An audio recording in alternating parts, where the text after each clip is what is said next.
This is the emergency broadcast system. And now, it's time for Aldous something. Aldous just off. Orwell playing. All normal broadcasting has been discontinued during this emergency. Greetings from just off Orwell Lane. Leaving San Francisco behind, Captain Karney, First Mate Red Gallagher, and the rest of the crew of the Scarlet Queen continue on their mysterious contracted journey into the port of Honolulu, Hawaii for this episode.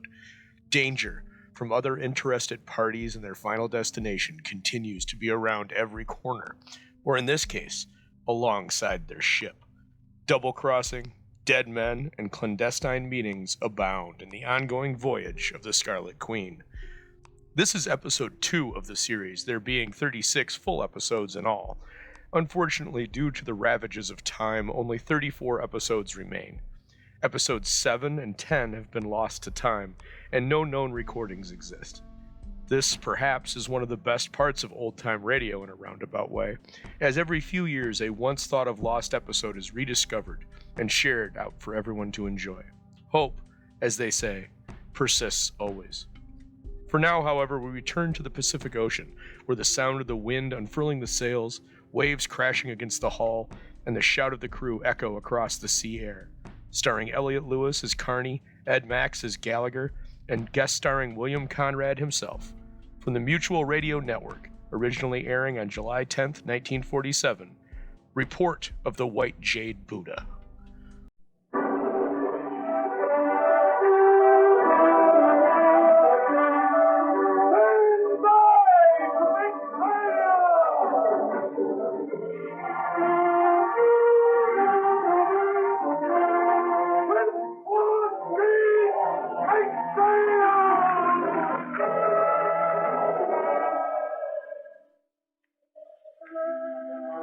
Log entry, the ketch Scarlet Queen.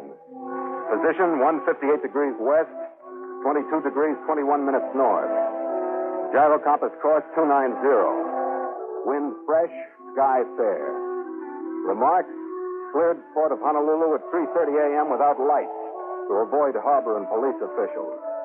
Reason for secrecy, the report from the White Jade Buddha.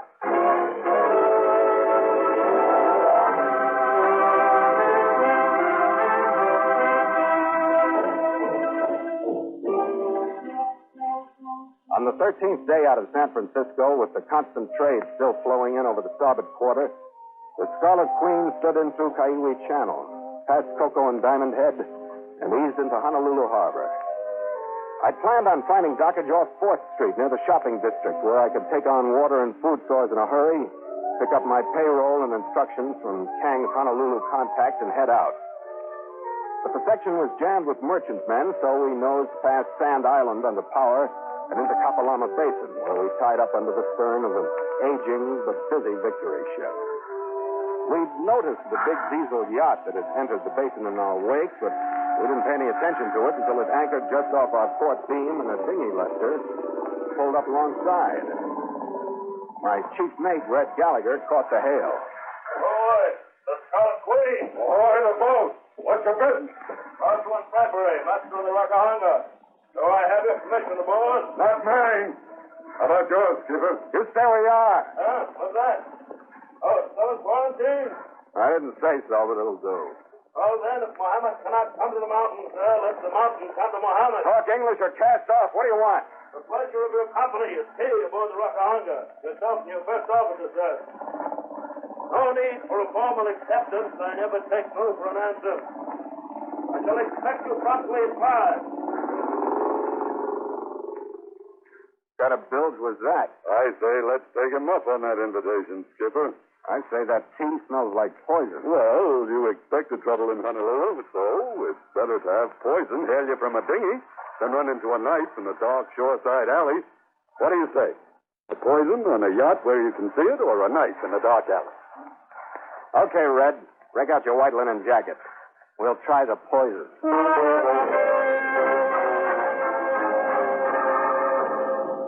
And so Mutual continues the voyage of the Scarlet Queen, written by Doud and Bob Tallman, and starring Elliot Lewis.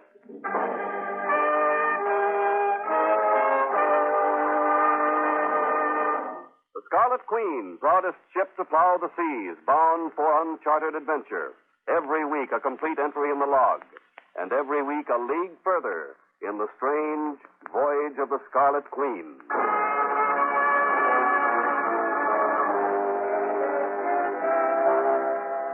My instinct was to turn down Bradbury's invitation, because I knew that Constantino's machine was out to stop the Voyage of the Scarlet Queen. He used every trick in the business to keep me from the $10 million prize Kang was sending me after. They'd killed once in San Francisco when Gallagher was on their payroll. And now, after Red had switched his loyalties to my side, the Bradbury hail might be another move. But a few minutes before 5, Gallagher and I dropped into our small boat and sculled the 50 yards to the good ship Rakahanga. A Kanaka crewman took our painter and made us fast to the ladder. We hunched our shoulder holsters in the easy positions and went aboard. We walked across immaculate teakwood toward the main house. Just before we reached it, something under a deck cleat caught my eye. I picked it up. It was a small opal earring in a gold setting. Welcome aboard, gentlemen. Come in out of the sun. Tea's getting cold. We'll make formalities brief. I'd like to introduce my nephew. Your name, please? I'm Karney. This is my first officer, Mr. Gallagher. Splendid. Pleased to meet you. Why don't you park your hardware outside? This is a tea party. No, Cyril. Certainly the gentlemen have come armed. All manner of danger in these latitudes. Sharks, foreigners, natives. All right, clam, blubber, clam. Tell them what you want and send them back to the rowboat. You're boring the gentleman. Yes, of course. It just so happens that I do have a proposition to place before you. In spite of the apparent grandeur with which you find me surrounded, gentlemen, I find myself temporarily embarrassed. Well, financially, that He means he's broke. That's tough. I've been there myself. Yes.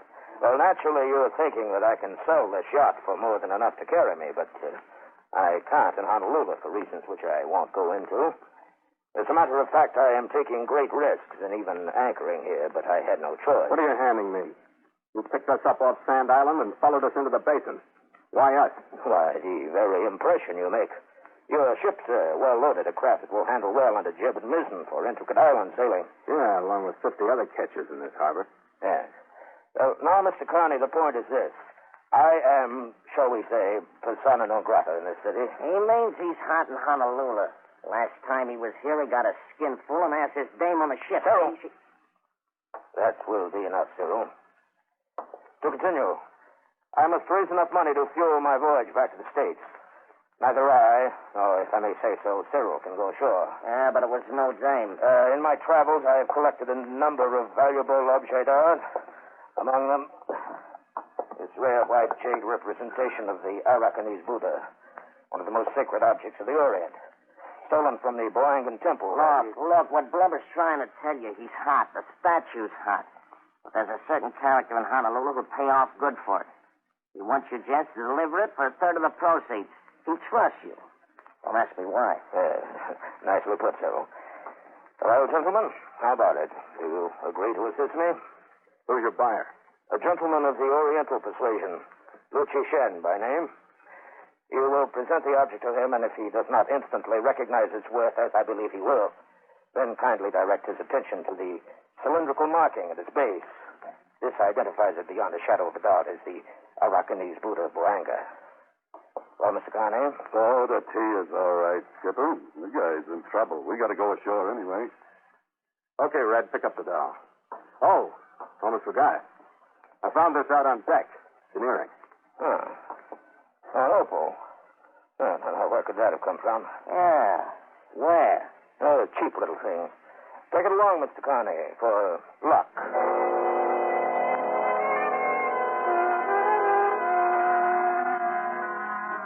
It was dusk when we left the Scarlet Queen to go ashore. By the time we'd reached King Street in the center of town, the tropic night had settled in around the city. Kang and Company's office was closed, so I phoned the home of the manager, Neil Gregson. He told us to meet him there in an hour. We decided to unload Bradbury's hunk of Jade and kill the rest of the time in the nearest bar. We found the shop on Canton Street, a few blocks east of King.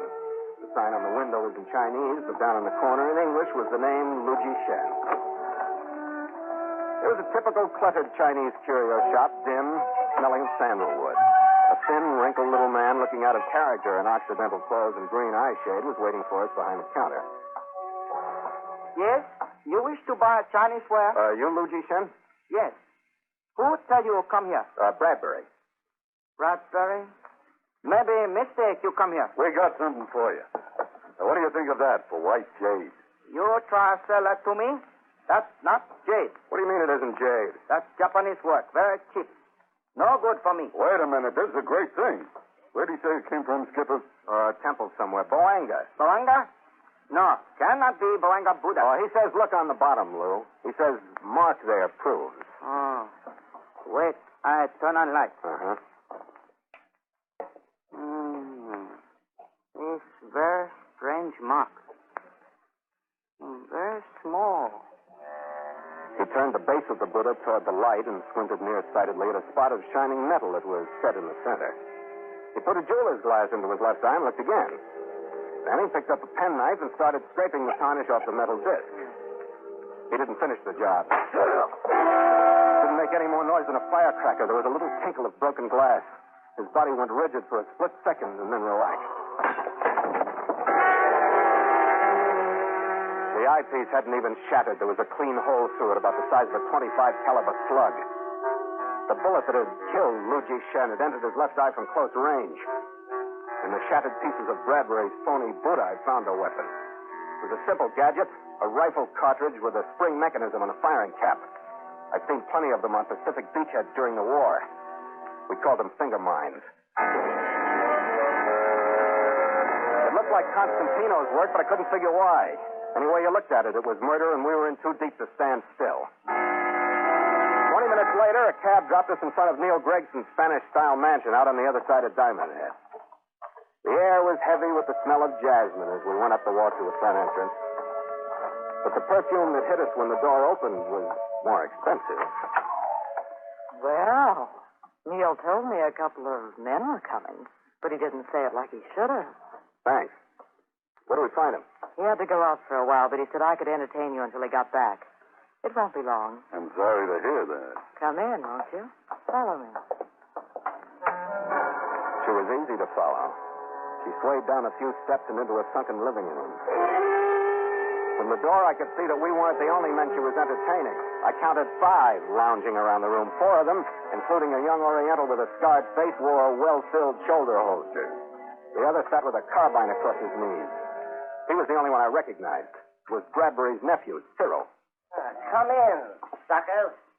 This could be a friendly get-together. Sure, what else? Maybe a little 7-card stud just to break the ice. I'll take you up on that, Cyril. We always get a square deal from you. I like you, too, Gallagher. How much money you got? How would you like to spend your time, Mr. Karney? Kicking myself from here to the equator, thanks. Come on over to the bar. My name's Claire, and I'll mix you a drink. We'll put the kick in that. That's probably the truth. Yes, they're suspicious. Relax.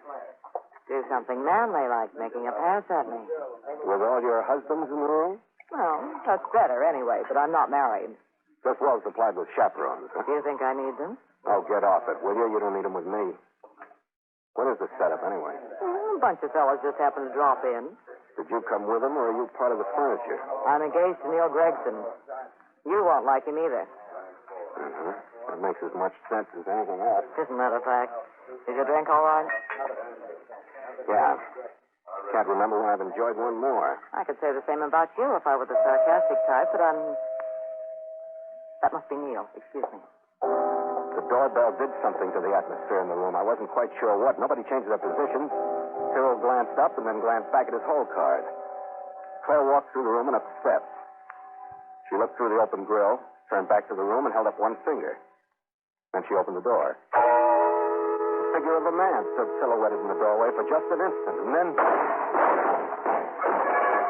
Every gun in the room opened up on him. The shock knocked him half off the porch, and he lay there. Some people never learn, do they? You really take chances, don't you?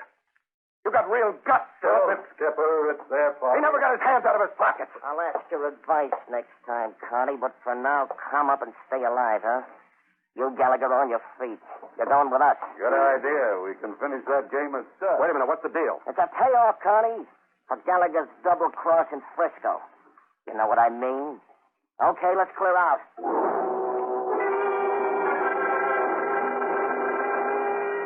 I felt like a man on a yard square island. From where I stood, there was no place to turn. Cyril's talk about Red's double-cross added up to Constantino. I was sure of that. And it wasn't hard to figure how they'd pay off Gallagher for signing on with me. So far, Honolulu wasn't living up to the travel folders. It was all blind alleys. And in each one, there was a dead man.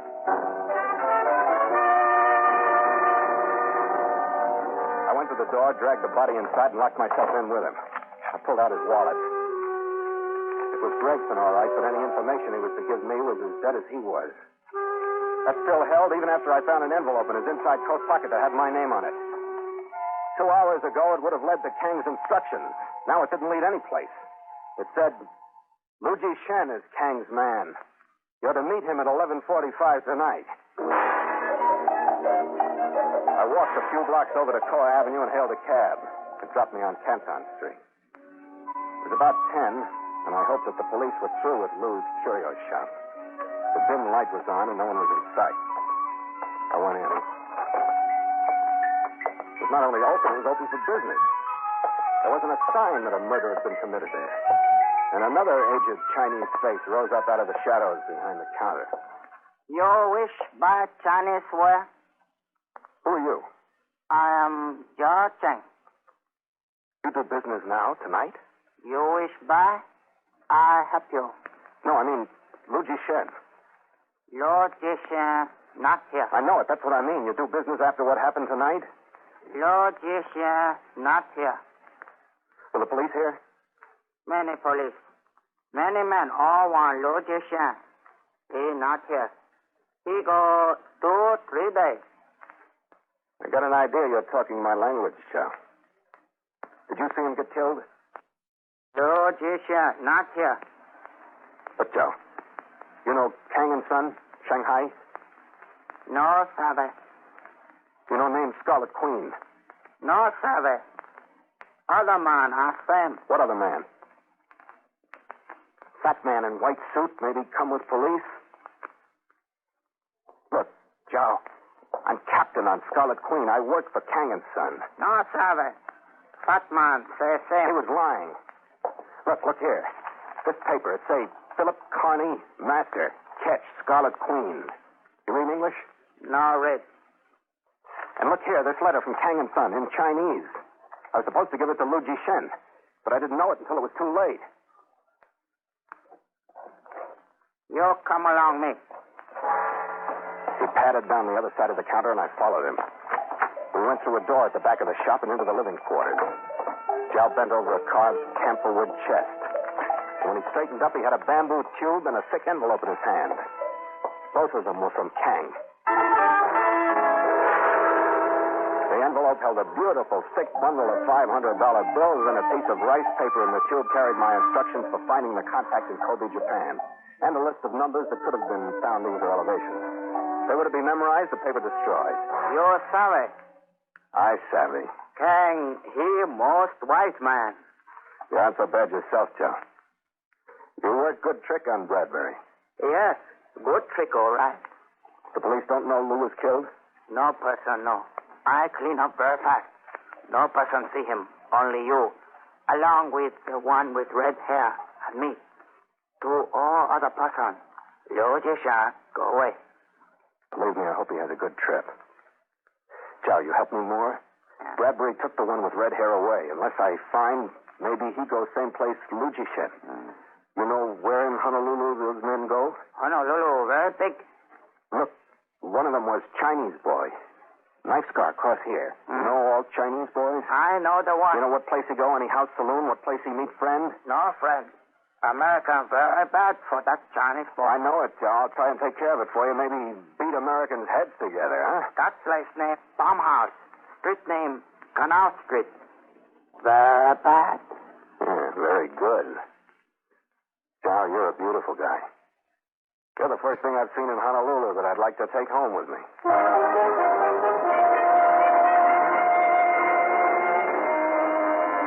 The farmhouse on Canal Street was the kind of a place the police find at the end of a vice drive.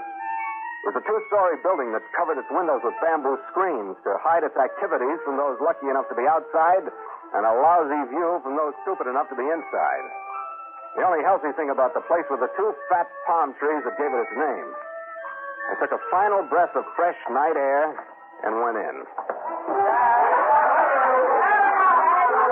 It was a big place, crowded, and the atmosphere was thick with smoke, and the band was loud. The hula dancers who were on stage had been doing the same thing 40 years too long, and had improved their act with a few tricks from Minsky. I got 3 feet inside the door and got a typical welcome. Oh, big boy, you're meeting a friend. How are you? Later, gorgeous, later. Later, my back. I'm not the kind that goes to waste. I kicked and shouldered my way through every complexion in the color chart, navigating a course toward the bar by dead reckoning and the sense of smell. There was some space opening at the end of the bar. I stopped to order a drink, but the bartender was out of sight. I turned around, and that's when I saw them. The first one I spotted was Gallagher. He was at a table, relaxed and nursing a glass. Sitting across from him was a woman, Claire. Cyril and the rest were spread out, and they were getting to their feet. Then I realized why that crowd was so hard to fight through. I was the only one heading in. The rest of them smelled trouble and were fighting their way out. I put my back to the bar and leaned on my elbows. Gallagher looked at me once. Then he grinned and moved his chair so his back was to me. That made it complete. A trap and a sellout from him. Funny thing about double crosses, Karney. Not so funny. You're the only one that isn't laughing. You want to talk sense or fall down? The gun's in your hand, not mine. Yeah, well, let's try sense. You went back to Lu Ji Shen's. You stayed there for a while. You talked to Lu Ji Shen. Lu Ji Shen not here. Shut up. All we want is what he gave you or told you. That makes it simple. Lu Ji Shen not here. I said shut up. Who do you think was in that booby track you said to him? Birthday greetings? He's dead. Quit it, Karney. The cops say he's alive. Argue with them, then, not me. If you like this, go ahead. Be stupid. That ain't hurting me. Well, that's because you got guts, Cyril. Great guts. Just as I hit him, somebody threw 2 shots, and like at a signal, the place went pitch dark. I dropped flat on the floor and stayed there. Automatic flashed out of the blackness, and splinters from the bar rained down on me. Then the place went silent. I lay there quietly waiting, afraid to give them my position by firing back. I heard the scrape of someone sliding my way and snapped the safety catch on my automatic. Then I smelled the perfume. Claire put both hands on my face to show me she didn't have a gun and breathed something about getting out into my ear. I grabbed one of her hands with my left, reached up to the bar and found a glass. I took a breath and threw it to the other end of the room. Then we got up and ran.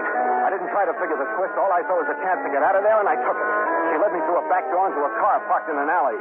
And the last I saw of the palm house was its reflection in the rear view mirror.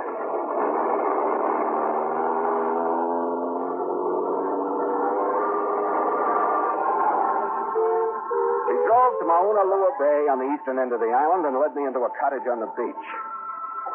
The lights were shaded, the drinks were handy, and the motif was pagan. I'd expected her to toss me some curves, but I was a little wrong as to type. Events so far hadn't pointed to the kind that go with whispering surf and moonlight through palm groves. There they were. You've got the shakes, haven't you? The shakes are different on this end of the island. Your eyes aren't as soft as you talk. How would they look if they were? Wish I knew what you were up to. Couldn't I just like you? Couldn't I try? Couldn't I be sick of the whole nest and everyone in it? Couldn't I be honest with myself for just a little while? I don't know. Could you? Maybe I was wrong about you being alive. Are you numb? Just scared. I'm scared to death. I am too, sir. Maybe it... Oh, darling. Your face, he hurt you, didn't he? He hurt you. I don't remember. I don't remember a thing but being here.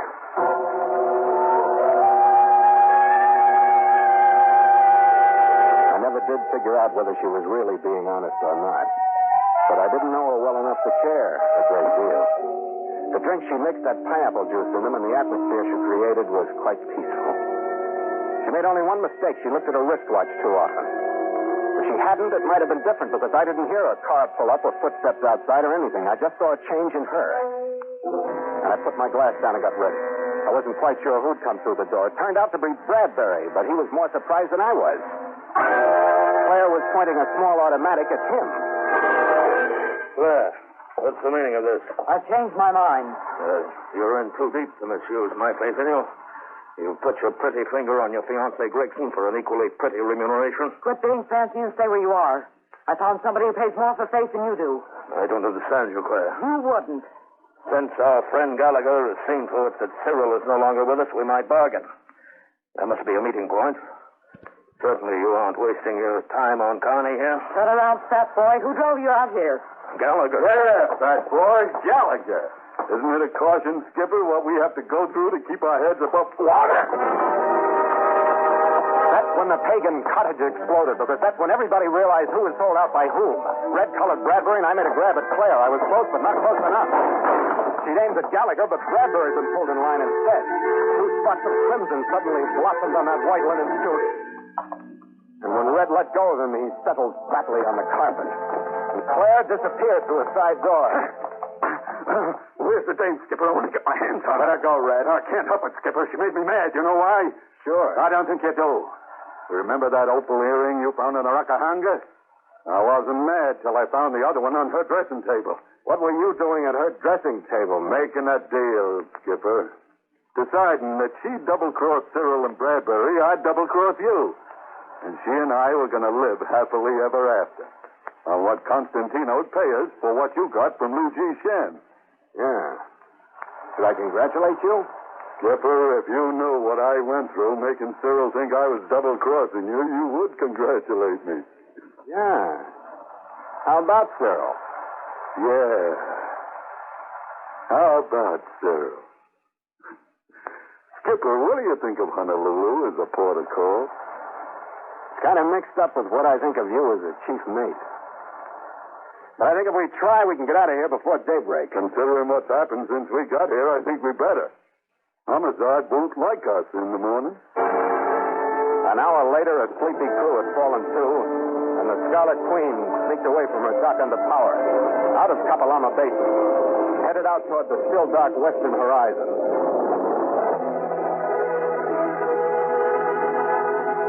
At dawn, we picked up the trade winds and cut the motor.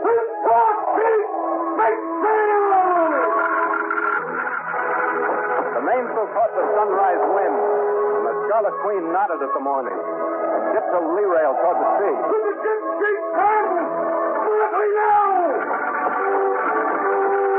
We answered the jib, then the mizzen, and the wake boiled and bubbled under her stern.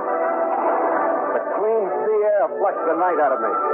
It left a clear head to work out a balance between wind, sail, rudder, and fate. She likes the sail, Skipper. She'll take it as long as we can stand up on the deck. Let's not argue with her. She likes it as it is. So do I. I can turn my back any way I want it. No automatic. That was a bad port, Skipper. What's next? I'll try and do better. This one's called Muninjima. It's an island halfway between here and Japan. All right. You find the island, and I'll find the woman on it. That's a deal. Want a drink, Skipper? After you, mate. After you.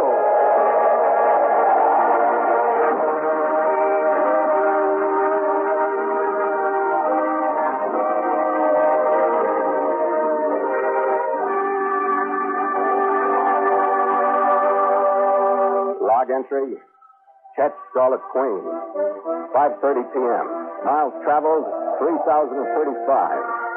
Wind brisk. Sky lowering. Sea choppy with high cross swell. Mainsail and mizzen reef. Ship secure for night. Signed, Philip Karney, Master.